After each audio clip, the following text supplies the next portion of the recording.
Tu sais, depuis des siècles, la finance traditionnelle n'a presque pas bougé. C'était les grandes banques et les entreprises qui décidaient de tout. Tu touches ta paie, tu mets peut-être un peu de côté, tu gagnes un petit taux d'intérêt et hop, tu recommences. Mais ces dernières années, la finance décentralisée ou DeFi a commencé à changer radicalement le monde de la banque et de la finance. Elle te donne plus d'options que tu n'en as jamais vues. La DeFi t'offre de nombreuses opportunités uniques allant du prêt et de l'emprunt à l'assurance, au trading à marge et bien plus encore. Si tu te demandes ce que c'est la DeFi et si tu es curieux des opportunités potentielles, cette vidéo est faite pour toi.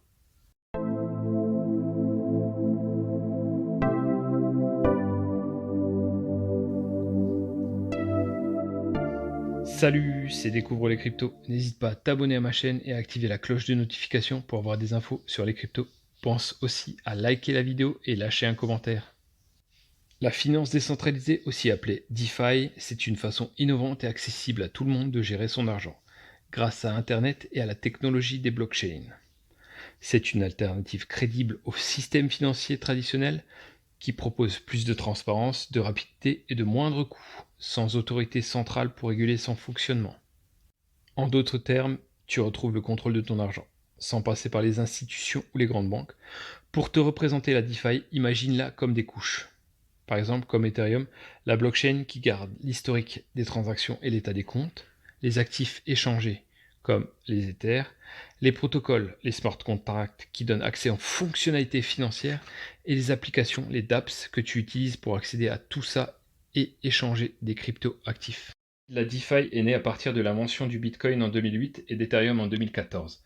Bitcoin est la première application de finance décentralisée qui permet de gérer son argent sans aucun intermédiaire grâce aux algorithmes et aux calculs cryptographiques. Ethereum va plus loin que Bitcoin en permettant de réaliser des opérations financières similaires à celles de la finance classique grâce aux fonctions de programmation des smart contracts. Tu veux savoir la différence entre la finance décentralisée DeFi et la finance centralisée CeFi? Alors imagine que tu as accès à une banque en ligne ouverte 24 heures sur 24 et 7 jours sur 7 et qui ne nécessite aucune autorité centrale pour contrôler tes transactions. C'est ce qu'on appelle la DeFi. Tu peux y accéder à tout moment sans attendre l'ouverture d'un bureau et sans qu'une personne ne vienne valider tes actions. Maintenant, compare ça à la CeFi, qui est le système financier que tu utilises tous les jours pour faire des achats avec ta carte bleue, demander un prêt ou acheter des actions en bourse. Voici les différences entre les deux. Alors la DeFi, les transferts d'argent sont presque instantanés, les produits et services sont disponibles 24 heures sur 24, 7 jours sur 7, les transactions sont anonymes, tout le monde peut y avoir accès, tu peux voir toutes les transactions effectuées et comment le système fonctionne, tu détiens tes fonds, les algorithmes et les programmes ne peuvent pas être corrompus. Pour la CeFi, les paiements peuvent prendre plusieurs jours à cause des délais de traitement, les marchés ont des horaires d'ouverture, toutes les activités financières sont liées à ta véritable identité, certaines entreprises ou institutions peuvent te refuser l'accès aux services financiers, tu n'as pas accès aux informations sur les activités des banques ou des entreprises de gestion ni sur leur trésorerie, les fonds sont détenus par une entreprise, les humains peuvent faire des erreurs et être corrompus. Alors tu vois, la DeFi c'est super cool, non? Tu peux y accéder à tout moment et sans que personne ne te contrôle. Tu veux savoir ce qu'on peut faire avec la finance décentralisée? Eh bien, c'est une alternative aux services financiers habituels. Les développeurs qui travaillent sur la blockchain Ethereum cherchent sans cesse à améliorer les protocoles actuels et à en inventer de nouveaux. On n'a encore vu que le début. Voici 4 fonctionnalités financières importantes que la DeFi te propose. La première, envoyer de l'argent partout et n'importe quand. Avec Ethereum, tu peux transférer rapidement des fonds entre différents portefeuilles crypto. Tu peux envoyer 10 euros ou 150 000 euros en quelques secondes, simplement en entrant l'adresse du portefeuille destinataire. C'est aussi facile que d'envoyer un email. La deuxième, c'est d'utiliser des stablecoins. Le cours des cryptos peut fluctuer beaucoup et souvent. Pour le moment, ce n'est pas facile de recevoir un salaire en Ether, par exemple. C'est pourquoi les stablecoins ont été créés pour résoudre ce problème de volatilité. Un stablecoin est une pièce stable, sa valeur est liée à celle d'un actif financier, comme le dollar ou l'euro. Par exemple, un USDC ou un USD coin coûte toujours environ 1 dollar. Parfois, il peut fluctuer entre 0,99 dollars et 1,01 dollar. L'USDC n'est pas vraiment une monnaie décentralisée. En fait, c'est l'entreprise Circle qui l'a créée en partenariat avec Coinbase. Pour qu'un stablecoin ait une valeur réelle, il faut s'assurer que cette valeur existe quelque part. Par exemple, dans une boîte forte, le cabinet de services comptables Grant Thornton un groupe d'audit et d'experts financiers publie chaque mois des attestations sur les réserves de dollars américains qui soutiennent le cours des USDC en circulation. En mars 2022, il y avait plus de 50 milliards d'USDC en circulation.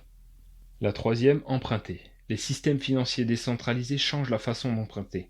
Ni le prêteur ni l'emprunteur n'ont besoin de se connaître pour se faire confiance. L'emprunteur doit déposer une garantie avant d'emprunter. En cas de défaut de paiement, la contrepartie rembourse automatiquement le prêteur pour qu'il récupère son capital. Tu peux alors emprunter sans vérification de santé, sans être bloqué par un taux d'endettement trop élevé et sans avoir à te soucier de la vérification de la solvabilité. En DeFi, il existe plusieurs protocoles de prêt et de crédit comme Aave, Compound et MakerDAO, qui permettent aux utilisateurs de gagner des intérêts sur leurs cryptos détenus ou de les emprunter.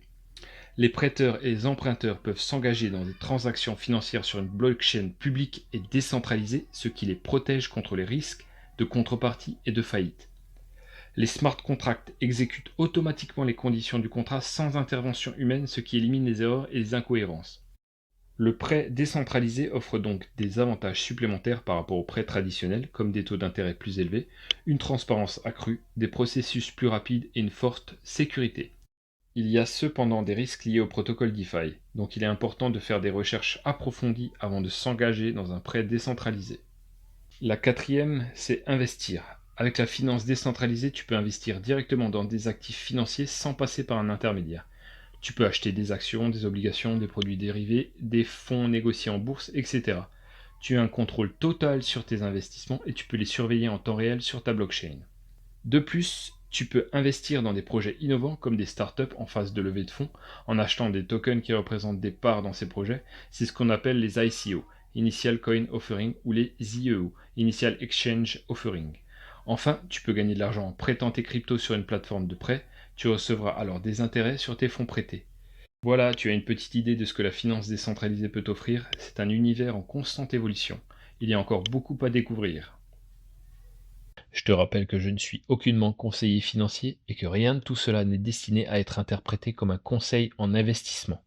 Merci de m'avoir consacré du temps et pour ceux qui ne sont pas encore abonnés, je vous invite à vous abonner. C'est gratuit et je publie environ une vidéo par semaine. Allez, ciao!